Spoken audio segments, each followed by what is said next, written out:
Railway भर्ती परीक्षा में एक प्रश्न पूछा गया है, आइए इसे हम देखते हैं। 12% वार्षिक दर से 3 वर्षों का साधारण ब्याज 4140 है। इसी राशि पर 8% की दर से 2 वर्षों का चक्रवृद्धि ब्याज आपको ज्ञात करना है। तो सबसे पहले आपको हर राशि तो निकाल लीजिए।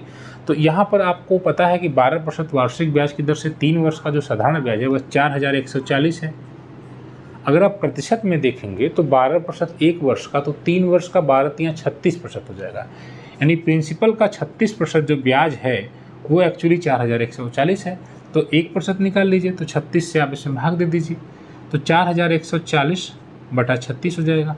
ठीक है, अब आप इसको कैंसिल आउट कर दीजिए। 9 से 9 चौको 36, 9 चौको 36, फिर 9 छक्का 54, फिर 0 हो जाएगा। 4 से कैंसिल आउट करेंगे 4, फिर 15, 115 हो जाएगा। यानी कि 1% बराबर 115 की है। तो 100% यानी कि पूरा का पूरा मूलधन अगर आपको निकालना हो तो 100 से गुणा करेंगे तो 11500 हो जाएगा।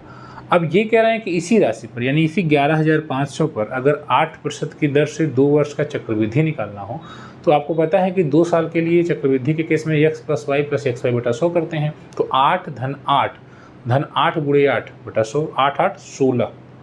तो इसका आप निकालेंगे 16.64% हो जाएगा, क्योंकि 8 धन 8 × 8 बटा 100 करेंगे आप, तो ये 64.64 हो जाएगा।